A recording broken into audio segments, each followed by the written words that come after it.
I trusted my roommate, but he tried to steal my $2,000 security deposit by trashing our apartment right before I moved out. He thought he was so clever until I pulled out the evidence folder at the final walkthrough. The landlord's face was priceless when my roommate realized he was the one who'd be paying for everything. I'd been counting down the days until I could finally move out of that apartment. 3 years of living with Jake had been enough. Don't get me wrong, we started as friends from the same program at university, but over time, things had changed. He'd gotten messier, louder, and developed the strange habit of never paying his share of anything on time. It was a Tuesday evening when I first noticed something was off. I'd been packing my books into cardboard boxes, the evening sun casting long shadows across the living room. The apartment smelled like the cheap pizza Jake had ordered earlier, the one he'd eaten entirely himself without offering to share. Classic Jake move. "Hey man, when's your final walkthrough again?" Jake asked, leaning against my doorframe. His posture was too casual, his smile not quite reaching his eyes. He was wearing that stupid band t-shirt he always wore when he was trying to seem relaxed. "Friday at 10 a.m., I said, carefully wrapping my graduation photo in newspaper. "Why?" "Just wondering." He shrugged, his eyes darting around my half-packed room. "You've been here forever, huh? 3 years?" "3 years too many," I joked, though we both knew I wasn't entirely kidding. He laughed too loudly. "Yeah, well, good luck with the inspection. Landlords can be real assholes about getting that deposit back." Something in his tone made me pause. I looked up at him, really looked at him, and caught a flash of something calculating behind his performative casualness. "Should be fine," I said slowly. "I've kept everything in good shape." "Sure, sure," he nodded, already backing it away. "Anyway, I'm heading out tonight. Don't wait up." After he left, I couldn't shake the feeling that something wasn't right. I'd been meticulous about documenting the condition of the apartment since I moved in, a habit my dad had drilled into me after he lost a deposit in the 90s. I had photos from move-in day, dated and stored safely in my cloud account. I had every email exchange with our landlord, Mr. Peterson. I even had a record of maintenance requests and repairs. I told myself I was being paranoid. Jake was just being Jake, slightly off-putting, but ultimately harmless. I was wrong. The next morning, I woke up to the sound of the front door closing. Checking my phone, I saw it was barely 7 a.m., strange for Jake, who usually didn't surface until noon. Curious, I got up and shuffled to the kitchen for coffee. That's when I saw it. The living room wall that had been pristine yesterday now had a large scrape running along it, exposing the drywall beneath the paint. The coffee table had a new, prominent ring stain. The kitchen sink was filled with dishes that definitely weren't there when I went to bed. I stood there, coffee mug frozen halfway to my lips, as realization dawned. This wasn't coincidental damage, this was deliberate. I pulled out my phone and started taking pictures, documenting everything. As I moved through the apartment, I found more. A crack in the bathroom tile that looked suspiciously like something heavy had been dropped on it, a burn mark on the carpet in Jake's room, a broken slat in the blinds. My phone pinged with a text from Jake. "Forgot I have plans this weekend. Won't be around for your move out. Good luck with everything." That confirmed it. He was planning to skip town and leave me holding the bag for all the damages. With both our names on the lease, and me being the one present for the final walkthrough, I'd be the one Mr. Peterson would come after for the repair costs. I took a deep breath and decided not to confront Jake immediately. If he knew I was onto him, he might do something even more drastic. Instead, I needed to prepare. That afternoon, when I was sure Jake was gone, I did a thorough inspection of the entire apartment. The damage was extensive but calculated. Nothing that would be immediately obvious as deliberate destruction, but enough that it would certainly cost most, if not all, of our $2,000 security deposit. I pulled up my move-in photos and compared them to the current state. The difference was stark. I had documented everything so carefully back then. Every minor scuff, every tiny flaw. Now I was grateful for my thoroughness. As I was reviewing the evidence, Jake's friend Marcus called me. "Hey man, just checking when you're moving out," Marcus said casually. "Friday? Why?" "Oh, Jake mentioned something about taking over your room. Said the place was kind of trashed, but he'd fix it up with the deposit money once you were gone." My blood ran cold. What exactly did he say? Marcus seemed to realize he'd said too much. Nothing specific. Just that he was staying and you were leaving?" After hanging up, I pieced it together. Jake wasn't just trying to stick me with the damage bill. He was planning to stay in the apartment, probably at a reduced rent since he'd convinced Mr. Peterson that I was responsible for the damage. He'd get the place to himself without paying a new security deposit, and I'd lose my $1,000 share. The next day, Jake was acting strange, overly friendly one minute, completely avoiding me the next. I maintained my calm, pretending I hadn't noticed the damage or his suspicious behavior. "So you're all packed up?" he asked over dinner, which unusually he'd offered to order. "Almost," I said, keeping my voice neutral. "Just a few more things to box up tomorrow." "Cool, cool," he nodded, scrolling through his phone. "Oh, by the way, Peterson mentioned something about the place needing to be professionally cleaned. Did he tell you that?" Another lie. I'd spoken to Mr. Peterson just yesterday, and he'd said nothing of the sort. "No, but I'll ask him about it at the walkthrough." Jake's eyes flickered up to mine. Yeah, about that. He might be pretty strict. He's been having trouble with tenants lately." "I'm not worried," I said, meeting his gaze steadily. "I've kept good records."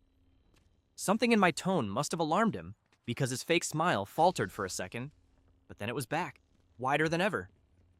"Records don't always tell the whole story, though, do they?" he said with a small laugh. "People believe what they want to believe, and let's be real, between you and me, who's more believable? The quiet, boring guy who never goes out, or the social one who knows how to talk to people?" And there it was, his arrogance moment. He thought his charm would outweigh any evidence I might present. He thought his word against mine would be enough. He thought wrong. That night, I finalized my preparations. I organized all my digital evidence into a single folder: move-in photos, maintenance requests, text conversations with Jake about apartment issues, emails with Mr. Peterson. I even had screenshots of Venmo transactions showing I'd paid for repairs Jake had damaged. I also had something Jake didn't know about. Mr. Peterson had always liked me. While Jake had been charming but unreliable, I'd been the one who always paid on time, who reported maintenance issues promptly, who kept things in order. Over 3 years, I'd built a reputation for responsibility that Jake couldn't undermine in one walkthrough. The morning of the final inspection arrived. I'd moved most of my boxes to my new place already, a quiet one-bedroom across town where I wouldn't have to deal with roommate drama anymore. All that remained was this final hurdle. To my surprise, Jake was home. He sat at the kitchen counter, nursing a coffee, looking far too pleased with himself. "Thought you had plans this weekend," I said, setting down my cleaning supplies. "Changed my mind," he shrugged. "Figured I should be here, to make sure everything goes smoothly." "How thoughtful," I replied, my tone neutral. The doorbell rang at exactly 10 a.m. Mr. Peterson was nothing if not punctual. Jake immediately switched into charm mode, greeting our landlord with an enthusiastic handshake and a stream of friendly chatter. "Mark's been so busy with moving, I've been trying to keep up with the cleaning," Jake was saying, leading Mr. Peterson into the living room. "Unfortunately, there have been some issues." I watched as he subtly guided Mr. Peterson's attention to each area of damage, his expression regretful, as if he hated to be the bearer of bad news. "This wall scratch happened a few weeks ago," Jake explained, pointing to the scrape I'd discovered 2 days prior. "Mark was moving his desk and, well," he trailed off with a meaningful look. Mr. Peterson frowned, making notes on his clipboard. "And the bathroom tile?"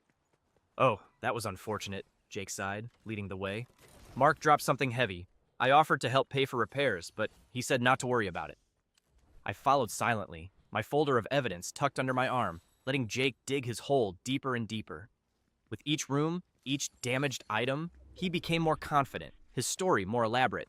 According to him, I was a walking disaster who had single-handedly destroyed the apartment through carelessness and negligence. Finally, in the kitchen, he delivered what he clearly thought was his killing blow.